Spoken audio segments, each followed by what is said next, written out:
Donc, on a vu que l'auteur oppose sa critique de sa mère à l'éloge de Mariette et qu'au final, il accuse sa mère de jalousie de la servante, qui est, qui est socialement en fait très inférieure, et il renvoie à la haine de sa mère envers cette servante.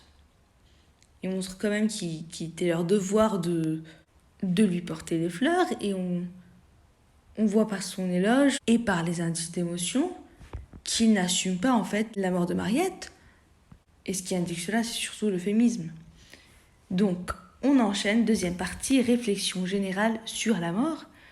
On va voir la conception matérialiste qui s'exprime dans ces quelques vers. Cette conception matérialiste que tente de montrer ici Baudelaire, il va nous montrer que les vivants oublient les morts, et c'est pour cela qu'on craint la mort en général, parce qu'il n'y a pas de vie après la mort.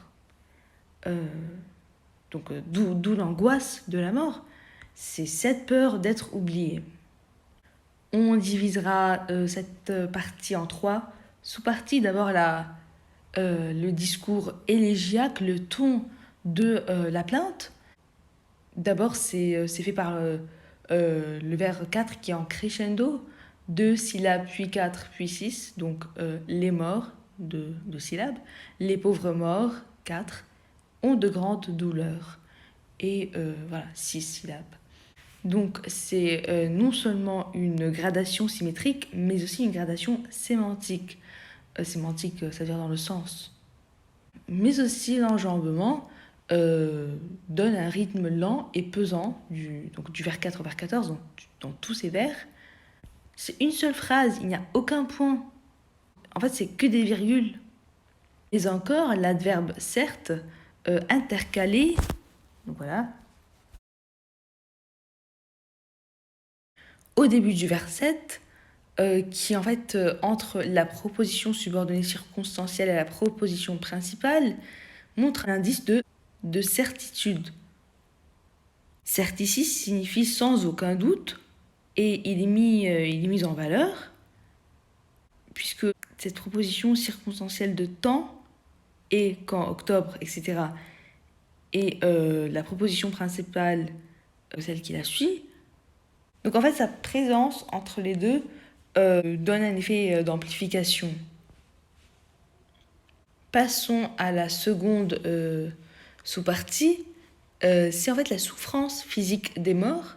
Et donc la thématique du froid est dominante dans cet extrait, par d'abord l'amplification des effets nocifs de l'hiver par la personnification des vers 5 et 6, et quand octobre souffle, émondeur des vieux arbres, son vent mélancolique à l'entour de leur marbre.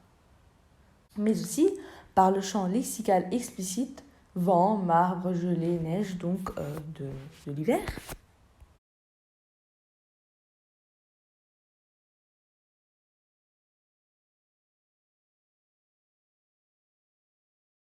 Et enfin, il y a le contraste qui souligne avec le bien-être des vivants, tandis que, au vers 9, les morts sont dans le vent, ils ont de grandes douleurs, le vent mélancolique alentour de leur marbre, tout ça, alors que les vivants, ils dorment chaudement dans leurs draps, et ce contraste avec tandis que, avec les morts, qui sont dévorés de noires songeries et qui surtout sont gelés, montre que les vivants ont oublié les morts et que ces derniers souffrent par l'antithèse chaudement et gelée.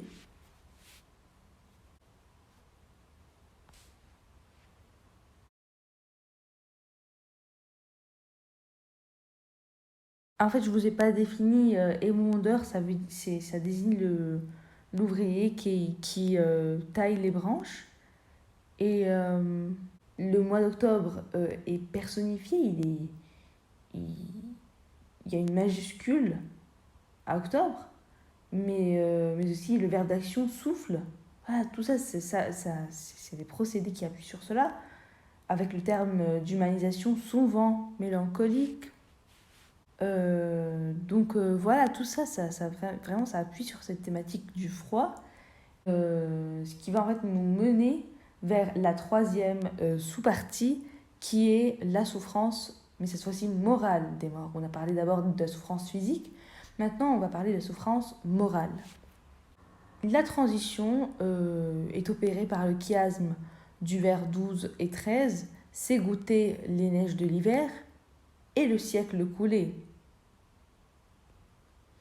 Et cette fois-ci, on trouve la thématique de la solitude. Et l'indice que c'est la souffrance morale, c'est ils doivent trouver au vers 7.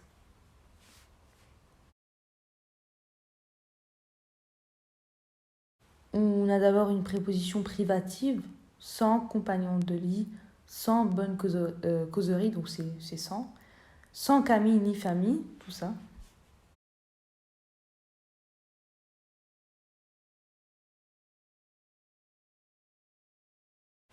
Mais aussi, il y a une dénonciation de la négligence des vivants avec l'adverbe d'intensité bien ingrat, mais aussi avec le présent d'habitude à dormir comme ils font.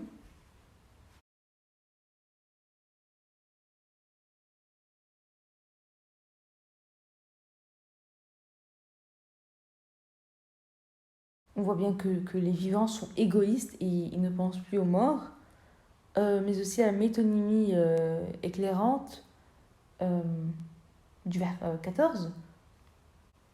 Lambeaux, c'est en fait les tissus déchirés qu'on met sur les tombeaux, et est employé pour désigner les morts. Euh, on abandonne les tombeaux et cela veut dire qu'on abandonne les morts. C'est cette phrase, en fait, la dernière, les lambeaux qui pendent à leur grille.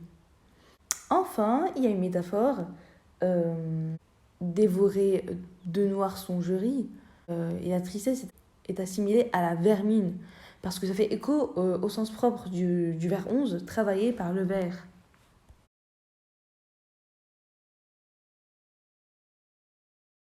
Je ne sais pas si vous voyez ce que je veux dire ici.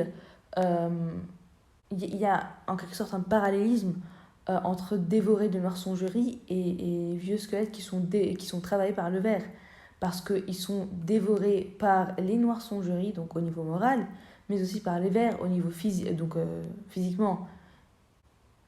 On peut remarquer ici en fait que c'est un petit peu paradoxal dans la mesure où on disait que c'est une conception matérialiste de la mort, qu'il n'y a pas de vie après la mort. Alors que ici, il y a le thème du fantastique, du fantôme, être mort qui se retrouve pas à la fin, qui ne trouve pas le repos, et puisqu'il imagine leur douleur. Ça veut dire en quelque sorte qu'il y a une vie après la mort, puisque Mariette, elle souffre.